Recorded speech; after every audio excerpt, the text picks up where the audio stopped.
Daniel qui nous dit demain, tous les commerces vont ouvrir. Quelle case doit-on cocher sur l'attestation de déplacement? Les magasins de jouets, notamment, n'entrent pas dans les achats de première nécessité. Alors, il va y avoir, Daniel, une nouvelle attestation. On n'a pas vraiment de précision du côté du ministère de l'Intérieur qui est un petit peu débordé en ce moment. En général, elle arrive après le début de la nouvelle phase. Alors, elle arrive à minuit, on va dire. Non, elle sera prête ce soir, normalement demain matin. On pourra imprimer une nouvelle version ou la télécharger. Et il y aura évidemment des modifications. Il sera plus question de commerce de première nécessité. Et puis, on n'aura plus le fameux 1 km 1 heure. Il est remplacé, vous le savez, par 20 km 3 heures. Donc, normalement, nouvelle attestation. Ne prenez pas l'ancienne, même pour faire des économies de papier. On vous l'a dit plusieurs fois. Hein. Les fonctionnaires n'aiment pas les ratures, ni le papier, ni le crayon papier. Ça peut être une cause de verbalisation sévère, mais réelle. Question de Rémi. Oui, j'ai acheté cet été, nous dit Rémi, un salon dans une grande surface à plus de 120 km de chez moi. Il arrive enfin, normalement, cette semaine. Puis-je aller le chercher? Et si oui, est-ce que je peux y aller accompagner ma femme? C'est quand même mieux, nous dit-il, pour porter des meubles de salon. Alors oui, Rémi, vous pouvez aller chercher votre salon. Déjà aujourd'hui, en fait, il n'y a pas de limite kilométrique pour les achats. La règle, c'est d'aller au plus près. Mais si vous avez un magasin spécifique, en l'occurrence le seul qui vendait des salons, vous pouvez vous y rendre. Et oui, votre femme peut vous accompagner. La seule contrainte, c'est d'avoir chacun son attestation de sortie, parce que l'attestation, on le rappelle, reste de mise. On peut être effectivement 2 ou davantage pour aller faire les courses.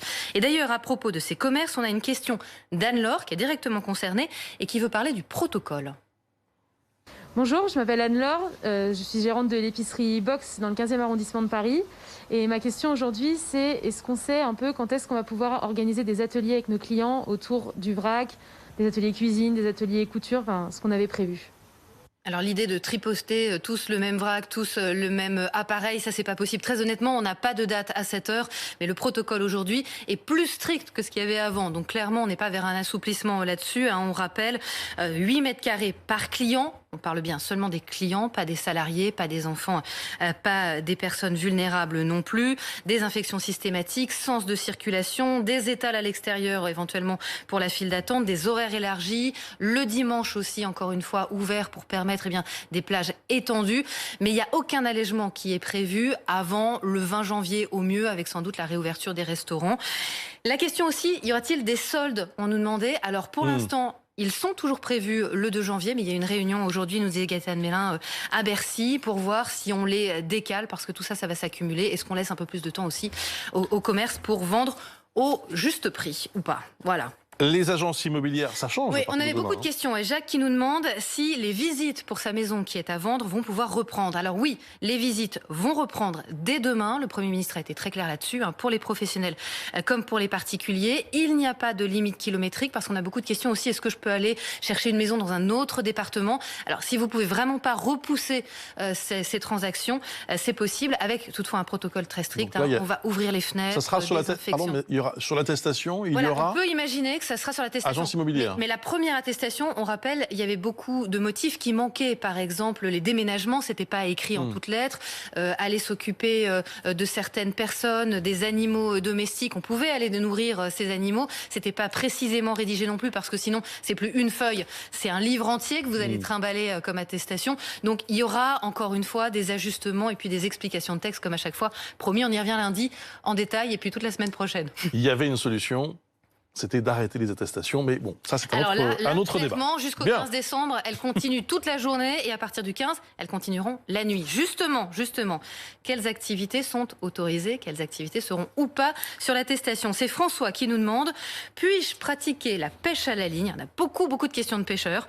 Puis-je aussi pêcher la nuit en bord de mer? François qui nous explique qu'en fait, la pêche au lieu ou au calamar, c'est ce qu'il aime pratiquer la nuit dans un port éclairé ou sur une digue, la lumière attirant les poissons. Il nous explique notamment au port de Trévignon dans le Finistère. Nous avez même envoyé une vidéo. Regardez, voilà, c'est la webcam en direct. Il fait aussi beau qu'à Paris. Donc voilà, à Trévignon, il pêche la nuit. Est-ce autorisé?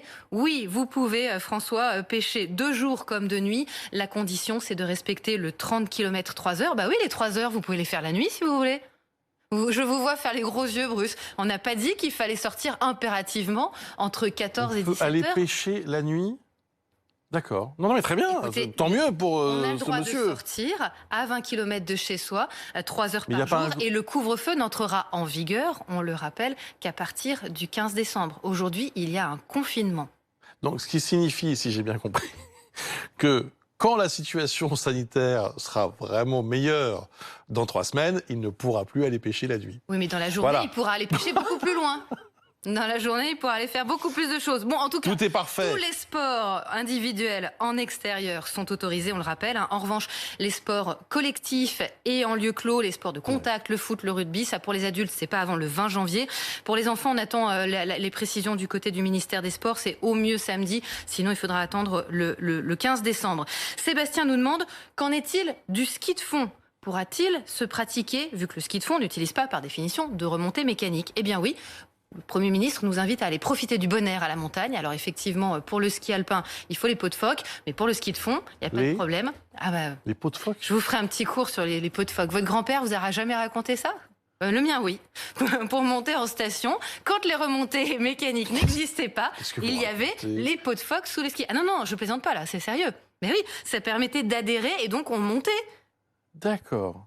Non, mais je bon, voilà, pas. bref. Et alors, est-ce qu'on peut pratiquer le ski de fond la nuit et près d'un port de pêche? Voilà. Bien sûr. Et puis ça attirera le calamar. Voilà, exactement.